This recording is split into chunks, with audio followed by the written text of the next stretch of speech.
What's up, investors? It's the Russian dude. If you thought Putin's Russia humiliation was only measured in burned tanks, abandoned trenches, and generals being picked off by drones, well, let's always think again. Because not for the first, definitely not for the last time, the war spilled over the border. Over the last couple of months, especially one time at the end of July, Aeroflot, the so-called pride of Russia's skies, the airline they never shut up about on propaganda TV, was humiliated by an unprecedented cyberattack. And not a symbolic hack either, not a flashy website defacement that can be scrubbed away in an hour or less. This was a direct hit to the guts of the airline, leaving its flights grounded, panicked and exposed. More than 100 flights cancelled reportedly, airports drowning in chaos, and ordinary Russians realizing once again that their state cannot protect them from anything. Absolutely not a single thing. Not missiles, not sanctions, not even a group of volunteer hackers from Belarus with laptops and patience. What kind of "we are protecting our people in another country" than nonsense they are even talking about, if they cannot even protect their own citizens inside Russia? Aeroflot has always been more than an airline in the Kremlin's eyes. It is supposed to be a symbol of prestige, a floating banner that tells the world that Russia is modern, reliable and strong. A symbol that Russia is still connected to the rest of the world. Well, once again, a little over a month ago, that banner was ripped to shreds in front of millions' eyes watching. And what does the Kremlin do? Well, the usual. They lie, they minimize, they pretend nothing significant happened. But the reality could not be hidden this time, because every passenger stuck in every terminal across the country saw it with their own eyes. Russia's flagship carrier grounded not by NATO bombs, but by a hacker collective who said, "We guys are doing this to hurt you. We are doing this so the whole world can see how vulnerable and unprotected you are." So today, let's dig deeper. We're going to explore how Aeroflot's meltdown revealed the hollow shell of Russian infrastructure, how the hackers carried out their operation with surgical precision, why this was not about ransom but about revenge, and why Putin's Russia is fundamentally defenseless against the endless wave of payback it has unleashed.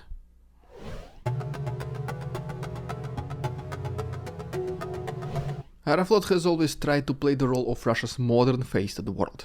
Sleek commercials, shiny Airbus jets leased from Europe, propaganda about safety and reliability, all this kind of stuff. But just scratch the surface, and it is the very same rotting foundation that defines everything else in Putin's Russia. The cyberattack did not just disrupt a booking system, it exposed the fact that the entire operation of Aeroflot hinges on fragile, outdated IT infrastructure, guarded by underpaid technicians and overseen by executives more interested in stealing than securing. Once again, more than 100 flights were cancelled in a single day, but if you refer to the official number, it was 49, some say 54, maybe more. Why the juggling act then? Because Aeroflot counts flights by round trips, not individual departures. But passengers don't care about Aeroflot's corporate accounting gymnastics, right? All they know is that their flight was cancelled, whether they're in Russia or outside. Their plans ruined, and their confidence in Russia's IT security completely crushed. This was not just a glitch in a website or a slow app. Hackers penetrated the very core of Aeroflot's flight operations. Crew management systems collapsed, flight planning databases were destroyed, communication channels were compromised, even some group chats were even affected. Like imagine, you get ready for work, you text your flight attendant and no response. The result, planes grounded across the entire country and even abroad. And here is the symbolic punchline. Aeroflot, the company that once bragged about connecting Russia to the world, could not even connect Moscow and St. Petersburg. And that humiliation matters. Aeroflot is supposed to be untouchable, protected by the Kremlin's iron grip. But if volunteers can dismantle it from the inside, what does that say about the rest of Russia's supposedly secure infrastructure? Such as, power grids, banks, defense plants, well, none of them are safe anymore. Aeroflot is just one crippled giant that shows just how fragile the empire really is. And once an attack succeeds, it is just a matter of time until the next one happens. People know it, and they will forever feel insecure about it. What if it is my flight that is going to be cancelled next? This is going to be on everyone's mind, guaranteed. But what about the hackers then themselves? Who are they, and where are they from? The answer might be very shocking for many of you. Let's answer this question in our next chapter.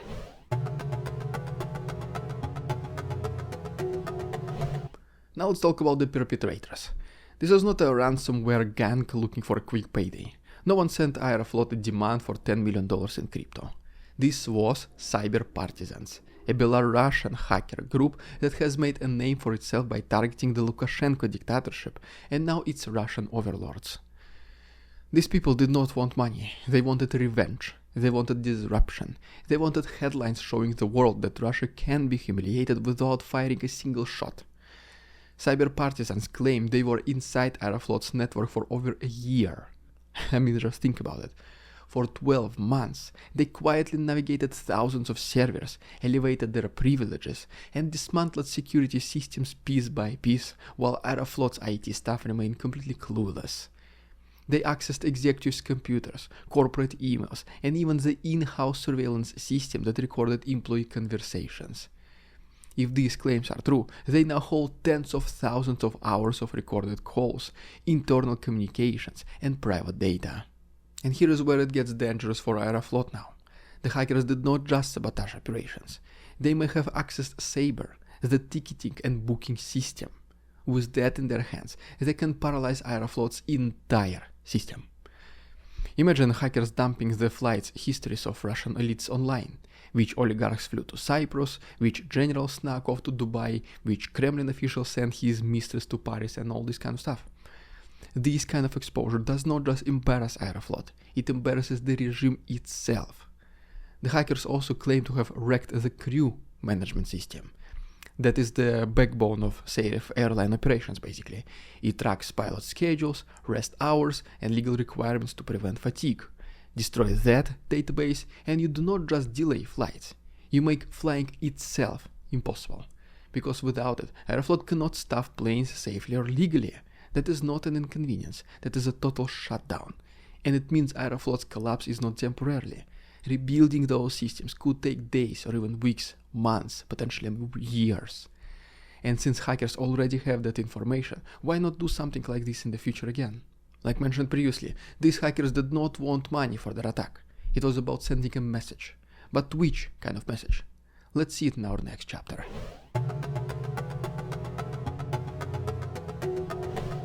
Here is where this attack becomes truly historic. Most cyber attacks against corporations are about money. Take Garmin in 2020, for example. Hackers crippled their GPS services and demanded $10 million in ransom. Garmin paid, the systems came back online, and the story faded. That's the usual pattern. But this was pure sabotage. No ransom, no negotiations, just a politically motivated strike designed to hurt Russia. And that makes it part of the war. Putin thought war would be tanks, jets, missiles and propaganda. But in 2025, war is also fought with lines of codes and keystrokes.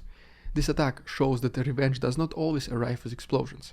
It can arrive with silence in the skies, empty runways and stranded passengers. For ordinary Russians, this hit home harder than some distant drone strike. Because when a missile factory blows up, it's just abstract. When a bridge collapses in Crimea, it's so far away you don't feel it. But when Aeroflot cancels your flight because hackers got at its infrastructure, you definitely feel it directly. You feel abandoned in Sheremetyevo or Domodedovo, major Moscow airports. You cannot get to your job, your family, business trip, your vacation, nothing. Suddenly the war is not just on TV, it's in your life. And propaganda cannot spin that away.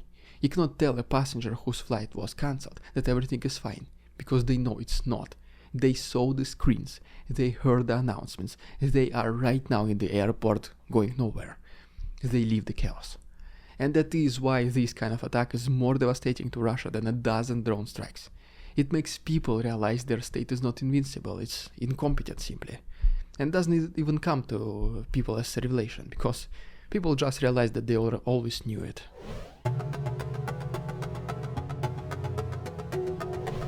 The Aeroflot hack is more than disruption, it's a warning of what's to come.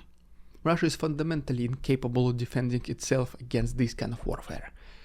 Its intelligence services are bloated and corrupt, obsessed with spying on political dissidents instead of protecting their own infrastructure. Its cyber defense budgets are stolen by oligarchs and funneled into villas in Europe, which now even are completely inaccessible, ironically. And its propaganda machine, no matter how loud, cannot erase the fact that Aeroflot was paralyzed in broad daylight. And here is the uncomfortable for them truth. Once you unleash total war, you cannot control where the retaliation comes from. Hackers will hit airlines today, banks tomorrow, maybe even Putin's personal communications next week, who knows. Volunteer groups, not states, are now in the game, and they do not care about treaties, deterrence or red lines. They want simple damage, chaos, and they will find a way to inflict it. Putin can jump GPS in Siberia, he can shut down internet access in Belgrade, he can throw billions into firewalls, but none of that will stop a determined coder sitting in Minsk or Warsaw from deleting a database.